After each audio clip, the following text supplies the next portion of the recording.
press the bell icon on the YouTube app and never miss another update.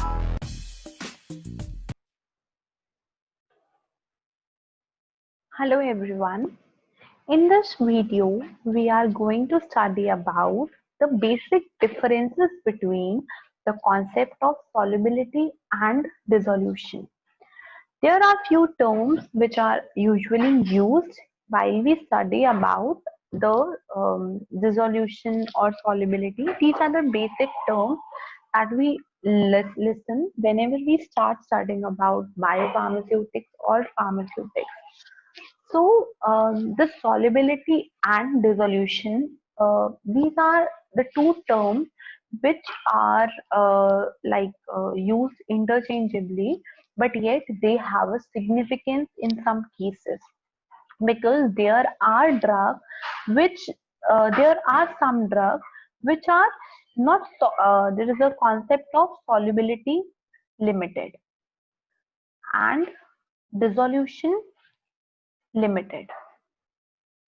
So we should limited means that our drug has a problem in this process, like its solubility is poor. If I'm saying its solubility limited, if I'm saying a dissolution limited, that means the dissolution of my drug is poor. If I'm saying my drug has a solubility and dissolution limited, then there is a problem with both these processes. So we should understand what is the difference between solubility and dissolution. Solubility is the amount of drug which is dissolved per unit volume of sample. So how we actually calculate the solubility of a drug? Let's suppose I have a drug, paracetamol. I want to calculate its solubility in water. So what I will do, I will take suppose X ml of water. It can be 5 ml, 10 ml, depending upon the time points in which I am doing the calculation.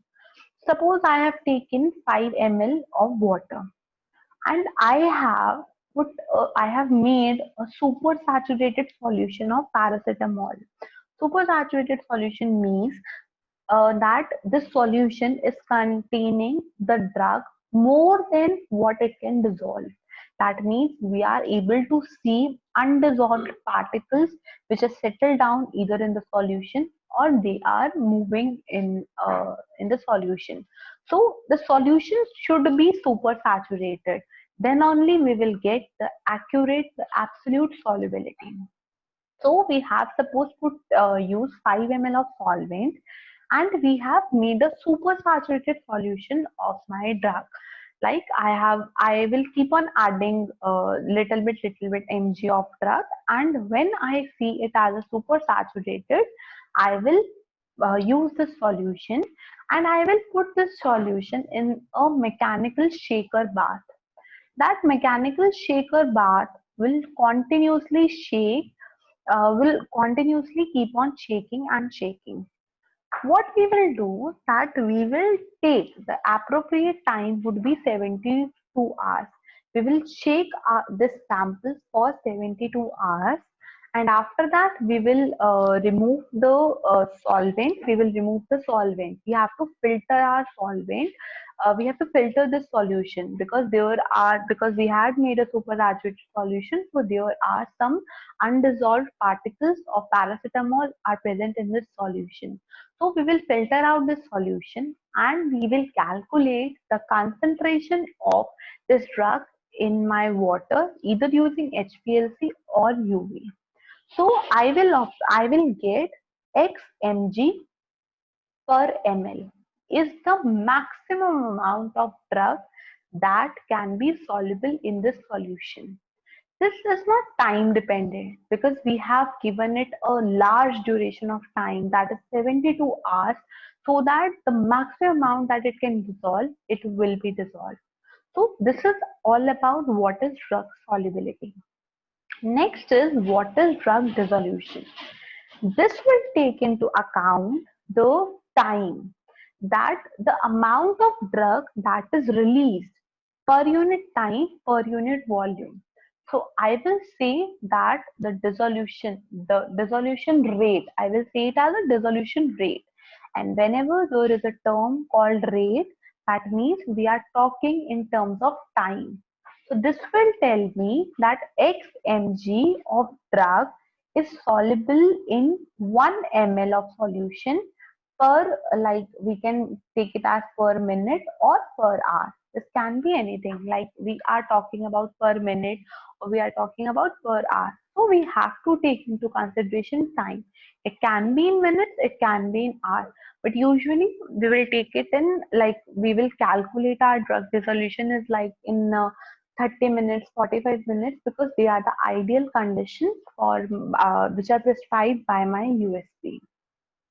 What is the importance of this concept, like drug dissolution? What is the importance of this concept? If I'm talking about immediate release tablet, this concept is not valid for controlled release. This is mostly valid for my immediate release tablet. What we say that the intestinal transition time, intestinal transit time is 199 minutes, which is approximately 3 hours, little bit more than 3 hours. That means a drug would remain in my intestine for about 3 hours. If I am talking about immediate release, not about the sustained release or controlled release, because those tablets remain in our body for 24 hours. They will remain there for a longer duration of time. But for immediate release, these drugs remain in our body, in our intestine for 3 hours. Usually, maximum drugs are absorbed in our intestine. Why? It is due to the presence of villi and microvilli, which increases the surface area of absorption. So we will say that the amount of drug that is usually released in 3 hours would be absorbed in our body. So suppose I have a drug whose solubility is 5 mg per ml. Suppose I have a drug whose solubility is 5 mg per ml, and I have calculated it using the above prescribed procedure of my drug solubility, that I have put it in the mechanical shaker for 72 hours. And my prescribed dose of that drug would be such that the prescribed dose is such that it is reaching 3 mg per ml. Prescribed dose would be such that its solubility, minimum solubility, its solubility required should be 3 mg per ml. If it is 3 mg per ml, then my drug would be solubilized. So I will say that its solubility is not a problem. Its solubility would be high, so it won't be solubility limited. But there are few cases in which still we observe a low bioavailability, like the amount of drug that is reaching the blood is low. The amount of drug that should reach is low. So the principle behind this decrease bioavailability can be on the basis of dissolution limited. So what does it mean? That I have calculated this solubility 5 mg per ml on the basis of 72 hours. Suppose, this is not usually the case, but suppose my drug is such that it is releasing very slowly. It is releasing very slowly. Like the duration it is taking to release is very less. The duration that it is taking is very large. That means it is releasing slowly. Suppose this is the reading for after 72 hours. Suppose I have performed the same study and I have taken my sample after 3 hours, and after 3 hours the solubility came out to be 2 mg per ml. And what I want 3 mg per ml. what I want my drug, if I want to put my drug in high solubility criteria, I want its solubility should be 3 mg per ml. But according to drug solubility, its solubility is 5 mg per ml. But if we take the concept of dissolution, that means within 3 hours, it is releasing just 2 mg per ml. So this is not solubility limited, but its dissolution rate is very low, that if I'm talking about an immediate release tablet, it is not releasing the appropriate amount of drug in 3 hours. That's why I will call this drug as a dissolution limited. And there are few drugs whose solubility is a problem and whose dissolution is also a problem. Those are called as solubility and dissolution limited. But there are few drugs whose solubility is not a problem, but whose dissolution is a problem. This is the concept behind what is the problem, why there is a problem with dissolution. So this is all about what is drug solubility and drug dissolution. Thank you so much.